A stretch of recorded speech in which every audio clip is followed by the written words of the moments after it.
ನೋಡಿ ಇಲ್ಲಿ ಆಪಲ್ ನೋಡಿ ಎಷ್ಟು ಚಂದ ಉಂಟು ನೋಡ್ಲಿಕ್ಕೆ. ಇದನ್ನು ಎಲ್ಲರೂ ಕೂಡ ಇಷ್ಟಪಟ್ಟು ತಿನ್ನುವ ಆಪಲ್ ಅಂದ್ರೆ ಇದೇ ನೋಡಿ. ಚಿಕ್ಕ ಮಕ್ಕಳಿಂದ ಹಿಡಿದು ದೊಡ್ಡವರು ಕೂಡ ಮತ್ತೆ ಪ್ರೆಗ್ನೆಂಟ್ ಅವರು ಕೂಡ ಇದನ್ನೇ ತಿನ್ನುವುದು ನೋಡಿ. ಆಪಲ್ ಅನ್ನು ಕೆಲವರು ತೊಳಿತಾರೆ, ಕೆಲವರು ಚಂದ ಮಾಡಿ ತೊಳಿದಿಲ್ಲ, ಕೆಲವರು ಅರ್ಧ ತೊಳೆದು ತಿಂತಾರೆ. ಅದಕ್ಕಿಂತ ಮೊದಲು ನಿಮ್ಗೆ ಎಂತ ಉಂಟು ಅಂತ ಹೇಳಿದ್ರೆ ತೋರಿಸ್ತೇನೆ ಈಗ ನಿಮಗೆ. ನೋಡಿ ನೋಡಿ ಹೀಗೆ ಮಾಡುವಾಗ ಎಂತ ಬರ್ತದೆ ನೋಡಿ. ಇದರಲ್ಲಿ ವ್ಯಾಕ್ಸ್ ಹಾಕ್ತಾರೆ ನೋಡಿ. ಇದಕ್ಕೆ ವ್ಯಾಕ್ಸ್ ಹಾಕಿ ನಮಗೆ ಕೊಡುದು.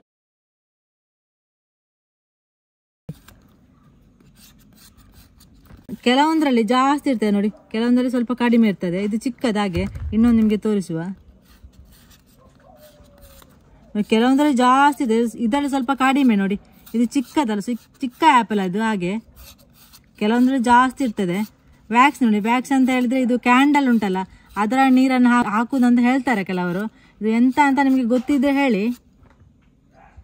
ನೋಡಿ ಈ ರೀತಿ ಇರ್ತದೆ. ಇದನ್ನು ತೊಳೆದ್ರೆ ಕೂಡ ಹೋಗುದಿಲ್ಲ, ಬಿಸಿ ನೀರಲ್ಲಿ ಹಾಕಿದ್ರೆ ಕೂಡ ಇದು ಹೋಗುದಿಲ್ಲ ನೋಡಿ. ಇದರಲ್ಲಿ ಜಾಸ್ತಿ ಉಂಟು ನೋಡಿ. ನೋಡಿ ಈ ರೀತಿ ಇರ್ತದೆ.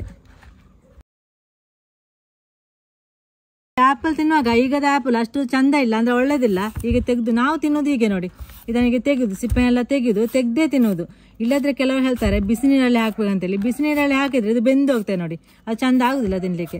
ಹಾಗೆ ಈ ರೀತಿ ತೆಗೆದು ತಿನ್ನುವುದು. ಆಪಲ್ ಅನ್ನು ತಿನ್ನುವಾಗ ಸರಿಯಾಗಿ ತೊಳೆದು ಸಿಪ್ಪೆಯನ್ನು ತೆಗೆದು ತಿನ್ನಿರಿ.